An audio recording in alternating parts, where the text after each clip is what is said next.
Hello everyone, and welcome to another episode in my F1 2018 career mode. Sorry it's taken so long to come out first of all. I've had issues with my PC and Windows and all that, so haven't really been able to do anything in terms of editing or recording. And also, there'll be no practice programs in this episode because my Elgato software crashed, and then subsequently my PC crashed as well, so that went well. But this episode will have qualifying on the race as per your normal. I just won't have practice programs, which isn't an issue.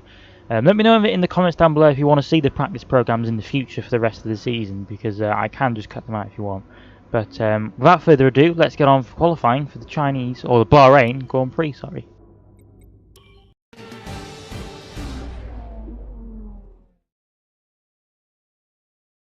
The cars are ready, the drivers are ready. We hope you're ready as qualifying is about to begin here in Bahrain. And as we wait, poised for the start of what will hopefully be a thrilling qualifying, why don't you tell us, Anthony Davidson, about the things you can do to really get the most out of a car in a session like this? Well, you're largely limited by the Parc Fermé regulations, of course. Back in the old days, pre-2004, you'd work on both a qualifying setup and a race setup over practice, and then swap them over after qualifying. So the race car was quite different at times to the qualifying car. Nowadays, though, you have to find a compromise that works for both. There are a few things that you can still adjust during the session, such as the differential, the brake bias, and the front wing angle, but that's about it. So it's more about optimizing what you do have and adapting your own style to suit the track conditions. So here we are then, coming around for our first lap of Q1. Not expecting much from this episode, to be honest, because Bahrain is a power circuit and the Renault, well, not very powerful, to be honest. Considering its engine, it's not very powerful for an engine. I know the first episode is kind of like, well, you did really well type thing, but it was above expectations in my opinion. Obviously finishing where we did. If you missed the last episode, by the way, please go check it out. Yeah, moving on to this episode then. We finish our first lap in qualifying and we finish in P14, so just about getting through to Q2, which is quite bizarre, to be honest, considering the pace that we had in Australia.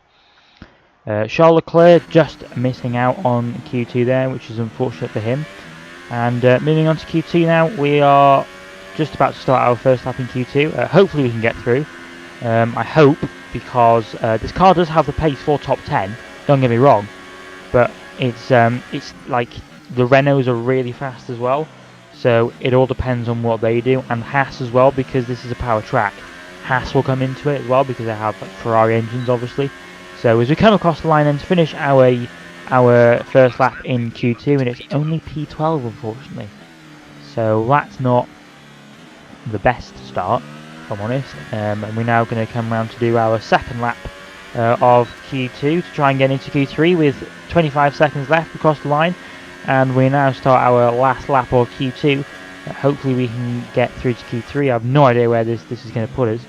Obviously I want it to be in the top 10, but as we now round the final corner, we are now up by about 4/10, is that, I think it is. So 4/10 improvement. Does it get us into the top 10?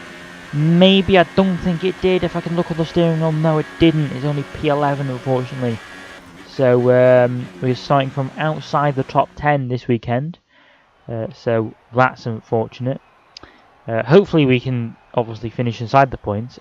Fernando there getting 10th. So obviously the car does have the pace. But like I said there, the Renault and the Haas. Obviously the Haas is going to be quite fast this weekend, considering it's a power circuit with Ferrari engines. So moving on to the points then, we are level with Fernando Alonso in the rivalry, which is quite good, to be honest, because it shows that we are equal. Well, not equal, but equal pace is what I mean. Like over the course of a weekend, we are equal pace. Getting some resource points there, and I am planning on spending some resource points in this episode, I think, if I can remember correctly. If I don't quote me on that one. But hopefully we can get some points this weekend. Hopefully the car performs better in the race, and we also get to start on whatever tyre we want, so we might be able to do a one-stop. As you can see there, the reputation for some of the teams has gone up, but without further ado, let's get into the Bahrain Grand Prix, and let's see if we can finish in the top 10. You're looking good for the race.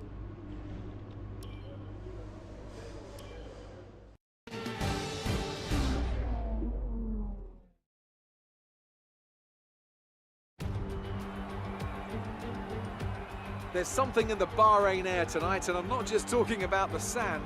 Our brightest minds have thrust their brightest ideas into the spotlight of the Sakhir circuit this evening as we look ahead once more to a Grand Prix that has thrilled us so consistently in the past. There's no shortage of passing opportunities around the 3.36 miles of the Bahrain International Circuit, with the best at turn 1 of course, and then another soon into turn 4. 15 corners here, 6 to the left and 9 to the right, and we could see 1 or 2 flat spots into the tight left-hander of turn 10.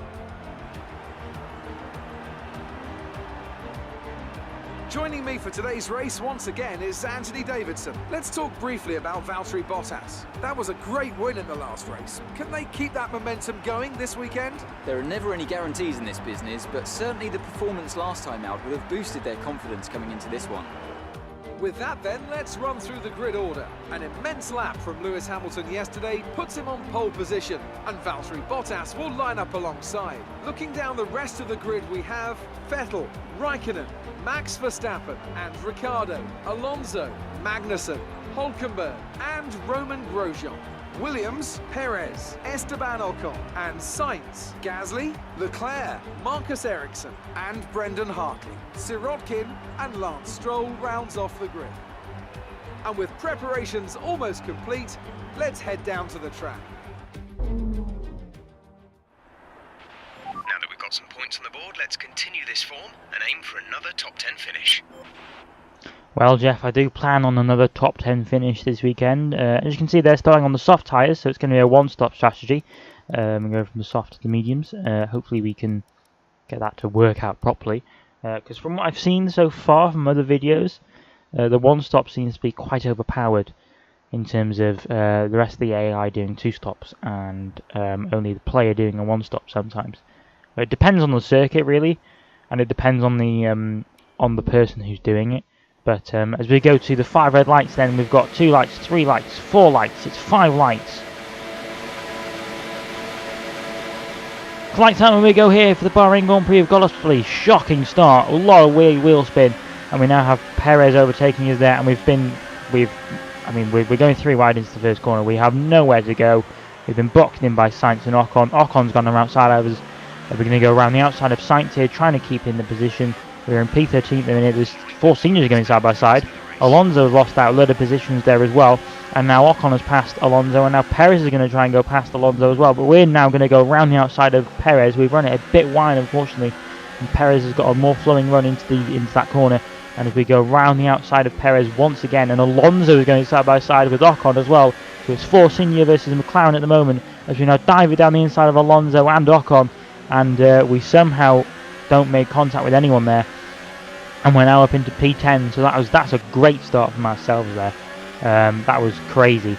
And now moving on to the end of lap 1, going on to lap 2, we now have Fernando Alonso coming at us as he tries to retake his point-paying position as he uses the slipstream and I'm assuming ERS to go around the outside of us there. As we brake later than him, we take a lot of curb on the inside, which forces us out wide, and we push him out. And that was some good defending there from ourselves. And now moving on to lap 4 of the Grand Prix. Perez has managed to overtake our teammate, I think, and now he's going to use the Mercedes engine, and he's just going to... I mean, there's just no point in defending that, is there, really? But we do it anyway, and we just about managed to defend the position, do we? Yes, we do, and we are still in P10 for the moment. And we now caught up to the back of the house of Roman Grosjean, and there is a train forming behind Nico Hülkenberg here. And just look how slow the Renault power unit is in a straight line. We dive it down the inside of Nico Hülkenberg, almost make contact with Grosjean, and we get P9 there from Hülkenberg. So this has been an amazing start for ourselves. The first 5 laps have been mental, and we're now right behind Roman Grosjean here. We've braked later than him as we go down the inside of Grosjean now as well, and we're now up into P8 of the Grand Prix. So we've had one hell of a start here for ourselves, and we're now going to catch right up to the back of Magnussen. This car seems to be really good in the braking, is what I found out during these first few Grand Prix. But it seems to be really good in the braking as we now use DRS. Magnussen goes defensive for some reason, He's compromised his line, and we're now going to do a kind of switchback maneuver around this corner. I mean, we're going to go around the outside of this long right-hander. Can we do it? Yes, we can. And that is a hell of a move from ourselves there. I mean, around the outside of that corner, you don't see moves ever done there, to be honest. And that's amazing. I mean, fair play to the AI for keeping it in there, because if that was on an older game, they would have not stuck that in there. As we now have Magnussen again coming out as a DRS with a Ferrari engine. I mean, there's just no point. There's just no point in trying to defend that, is there really? You saw the pace difference. I mean, this Renault power unit is just so slow. If anything, it's as slow as the Honda. I mean, I know it isn't in the power comparison charts. So if you do a switchback on Magnussen there in the middle sector, which that was quite good actually, but it feels just as slow as the Honda. I'm not gonna lie. It's quite bad, if I'm honest. As you'll see here, is I think it's oh no, we go up into P2 in the Grand Prix now. So our one stop is working wonders here. As I think Verstappen is doing a one stop as well, weirdly enough. So he might have a good chance of actually winning this Grand Prix this weekend. We now have Sergio Perez overtaking us now with DRS, and I'm assuming ERS as well, and that Mercedes engine. And I mean, that just shows how awful the Renault power unit is around this track, like seriously. And we're now catching right up to the back of Perez once again. I mean, the downforce in this car is really good, I'm not going to lie. It's really good through the corners, and the brakes are amazing. As we now dive it down the inside of Sergio Perez there on lap 10 of this Grand Prix. So we're just under halfway through this Grand Prix already. It's quite mental. As Perez goes back down the inside, we lose a bit of our front wing on his rear tyre, and unfortunately that is going to compromise us up until our pit stop, which is now actually. As we now have Sebastian Vettel right behind us, and I know I'm running non-ERS, but just look at the difference in the power. I mean, look at that. That's just. I mean, I know I do have a power upgrade coming, but it's just painful to watch, if I'm honest. Like, when I was doing this, I mean, yes, I'd let him past because he's a Ferrari, and you know I'm not really racing him, and I was in non-ERS deployment, but even then, it was so painful to just see him just fly past me. He was past me before he even reached the braking zone. That's how bad it was. But as we change our front wing now, we will lose a lot of time here because of the front wing change. But hopefully, with the people in front of us doing, well, with some of the people in front of us doing a two-stop, we might be able to, you know, hopefully come through and get back into the points as we come out behind Stroll and Magnussen, is that? Or Grosjean, I can't quite tell. But we have been overtaken by one of the Hasses once again, and we now catch up to the back of Stroll, who I'm assuming has stopped and is just, the car's just that terrible. I mean, just look how slow it is. I mean, it's almost like he has an issue, but he doesn't. It's just the car. That's just the pace of the Williams on this game. It's just awful.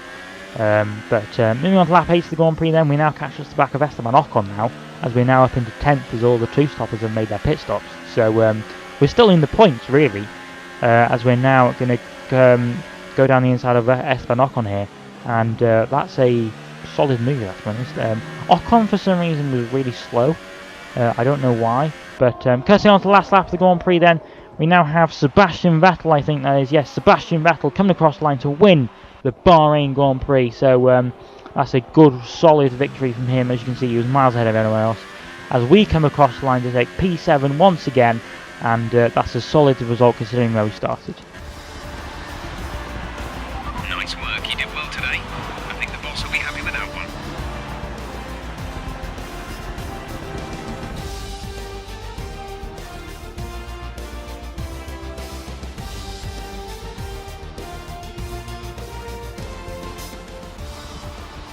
Here's our winner, pulling their Ferrari into Parc Ferme. What a fantastic race it was. And I have to wonder, Anthony Davidson, just what set them apart from the competition here. Well, time management probably played quite a large role in the outcome of this one. As ever, it's not just about speed, it's all about maintaining that speed consistently over a stint, over a race distance. So being able to keep up the lap times while still being smooth on the controls and gentle on the tyres, that's really where the race was won today. So, here they come now, out onto the podium. Wherever you go, anywhere in the world, the prancing horse flags are dominant in the grandstands, and they're out in force again today. It's Ferrari on the top step once more.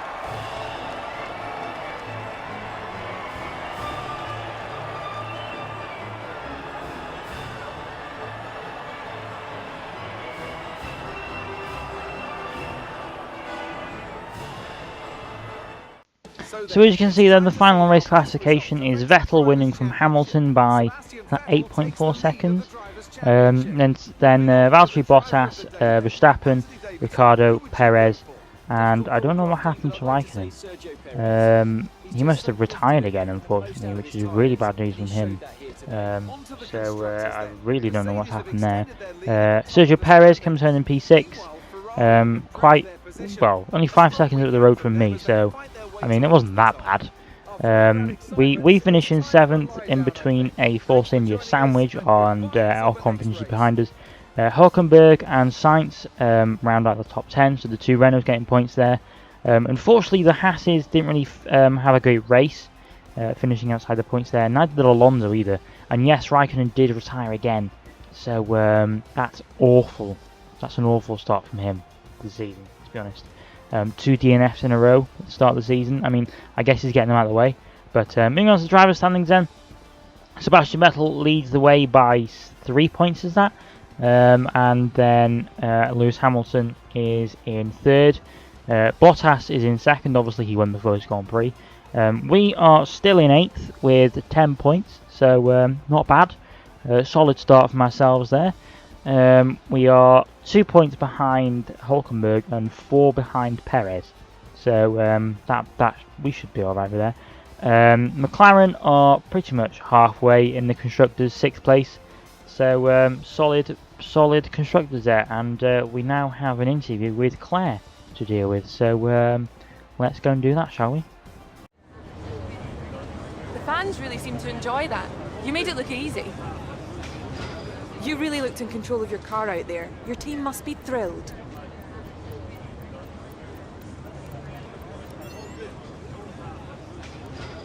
You gained a lot of positions during the race, didn't you?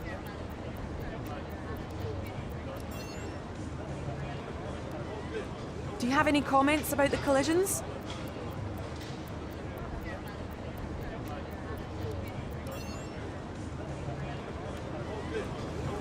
Great! Well, that's everything. So an interesting interview there with Claire, talking about me coming through the grid. I mean, I didn't really do that much. I only gained about 4 positions, so and it was a 1-stop as well. So I don't know. There were a few good overtakes in that race. If you did enjoy that race, please leave a like on the video. Comment on whether you want to see the practice programs at the beginning of the video. There won't be any at the beginning of the Chinese one, and also not qualifying in the next episode because once again I had issues with my PC, and whilst I was recording qualifying and practice, my PC crashed again. But like I said at the beginning of the video, it's all sorted now, so it should all be back to normal, and hopefully I'll be getting that video out soon. Obviously, for those of you that don't know, I am going to the Singapore Grand Prix, so I'll be pre-recording a lot of these episodes to try and get them out over that weekend, because I am going from the Wednesday before and then I'm coming back the Thursday after. So I'll be gone for a week, and in that time I will try and get the videos out, as normal, pre-record them. I will be doing a vlog type style like the match day ones that I do, so be on the lookout for them.